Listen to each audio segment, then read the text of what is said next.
میری نئی نئی شادی ہوئی تھی۔ میرے سسرال میں ایک دیور اور شوہر کے علاوہ کوئی نہ تھا۔ میں اکیلی ہی تھی۔ میرے سسرال میں افراد زیادہ نہ تھے، اسی لیے کام بھی زیادہ نہ ہوتا تھا۔ تھوڑا سا کھانا بنانا ہوتا تھا اور اسی حساب سے گھر کی صفائی ستھرائی بھی کرنی پڑتی تھی، اسی لیے میں زیادہ تر آرام ہی کرتی تھی۔ میرا شوہر کام پر جاتا تو شام دیر تک لوٹتا تھا۔ جب سے میری شادی ہوئی تھی تب سے ہی میرے شوہر کا رویہ میرے ساتھ عجیب سا تھا۔ ہماری شادی جب سے ہوئی تھی میرے شوہر نے مجھے ہاتھ تک نہ لگایا تھا۔ میں نے پوچھا تو کہتا، مجھے کسی پیر بابا نے کہا ہے کہ اگر تم اپنی بیوی کے پاس جاؤ گے تو تم دونوں کی زندگی تباہ ہو جائے گی، اس لیے میں ان کی بات پر خاموشی اختیار کر گئی تھی۔ مجھے اپنے شوہر پر پورا یقین تھا، اگر وہ بول رہے تھے کہ ایسا کچھ ہے تو مجھے ان پر اعتبار کرنا ہی تھا۔ میں نے اس کے بعد ان سے کوئی لفظ نہ کہا تھا اور نہ ہی کچھ پوچھا تھا، مگر مجھے یہ سب عجیب لگتا تھا اور کچھ کہتی نہ تھی۔ لیکن جب گھر میں اکیلی ہوتی تو سارا دن یہی سوچتی رہتی تھی۔ جتنا سوچتی تھی اتنا ہی الجھتی جا رہی تھی کہ اب واقعی میرا شوہر جو کہہ رہا ہے سچ تھا یا کوئی اور بات تھی جو مجھ سے چھپانے کے لیے بہانہ بنا رہا تھا۔ کیا اس کا کسی کے ساتھ کوئی چکر چل رہا تھا جو وہ مجھ سے دور رہتا تھا اور مجھے ہاتھ تک نہ لگاتا تھا اور پیر بابا کا نام لے کر اپنی بات پر پردہ ڈال رہا تھا؟ میں سچ نہیں جانتی تھی اور نہ ہی سچ جاننے کی کوئی کوشش کرنا چاہتی تھی۔ مجھے اس بات پر حیرت تو ہوتی تھی مگر میں کیا کرتی؟ صبر کرنے کے علاوہ اور کچھ نہیں کر سکتی تھی، اس لیے چپ ہو گئی تھی۔ میرا ایک دیور تھا جس کے بس نام سے ہی واقف تھی میں، آج تک میں نے اس کو دیکھا نہ تھا۔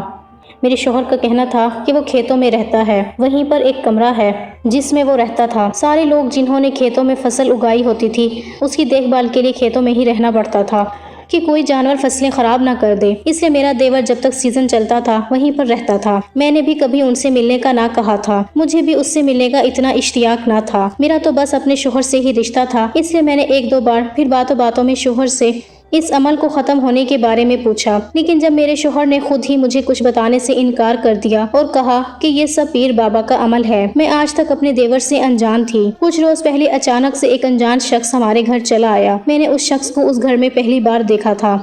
بھابی کیسی ہیں آپ؟ اس انجان شخص نے گھر میں داخل ہوتے ہی مجھ سے میرا حال پوچھا تھا۔ میں حال میں بیٹھی اپنے شوہر کے رویے کے بارے میں سوچ رہی تھی۔ اسے دیکھ کر جلدی سے اٹھ کھڑی ہوئی تھی۔ وہ آہستگی سے چلتا ہوا میرے قریب آ گیا۔ اس کے پاس آنے پر میں ڈر کر 2 قدم پیچھے ہوئی تھی۔ لگتا ہے آپ نے مجھے پہچانا نہیں بھابی، مجھے ڈرتے دیکھ کر اس نے مسکرا کر کہا، تو میں نے جلدی میں نفی میں سر ہلا دیا، جس پر وہ شخص ایک بار پھر سے ہنس دیا۔ وہ میرے پاس رکھی کرسی پر بیٹھ گیا۔ لگتا ہے آپ کے شوہر نے میرا تعارف نہیں کروایا، میں آپ کا دیور ہوں، اس نے مجھے عجیب سی نظروں سے دیکھ کر کہا تھا۔ اس کے بتانے پر میرا ڈر کچھ کم ہوا تھا۔ میں جانتی تھی کہ واقعی میرا ایک دیور ہے، اس لیے اب میں مطمئن ہو گئی تھی۔ اب وہ روز گھر آنے لگا تھا۔ میں نے اپنے شوہر کو بتایا تو اس کے چہرے کا رنگ زرد پڑ گیا تھا۔ مجھے حیرت تو ہوئی تھی کہ میرے شوہر کے چہرے کا رنگ کیوں بدلا تھا۔ میں نے تو اس کے بھائی کا ہی بتایا تھا۔ اس کے خاموش ہونے پر میں نے بھی اس کے متعلق کوئی بات نہ کی تھی۔ مجھے اپنے شوہر کی خاموشی کھٹک رہی تھی مگر میں خود بھی چپ ہو گئی۔ جانتی تھی اگر پوچھ بھی لیا تو اس نے کون سا بتا دینا تھا۔ میرا شوہر جب کام پر چلا جاتا تو دیور گھر آ جاتا۔ جب وہ گھر آتا تو اس کے ہاتھ میں ڈھیر سارے گنے ہوتے تھے۔ اب میرا ڈر بھی کم ہوتا گیا تھا۔ آہستہ آہستہ اب میری جھجک کم ہوتی جا رہی تھی۔ زیادہ فری تو نہیں ہوئی تھی مگر اب پہلے کی طرح میں نے ڈرنا چھوڑ دیا تھا۔ کچھ ہی دنوں میں اس سے گھل مل گئی تھی۔ وہ تھا ہی بہت اچھا اور عزت کرنے والا۔ اب میرا دیور جب بھی گھر آتا تو اس کے ہاتھ میں گنے ہوتے تھے۔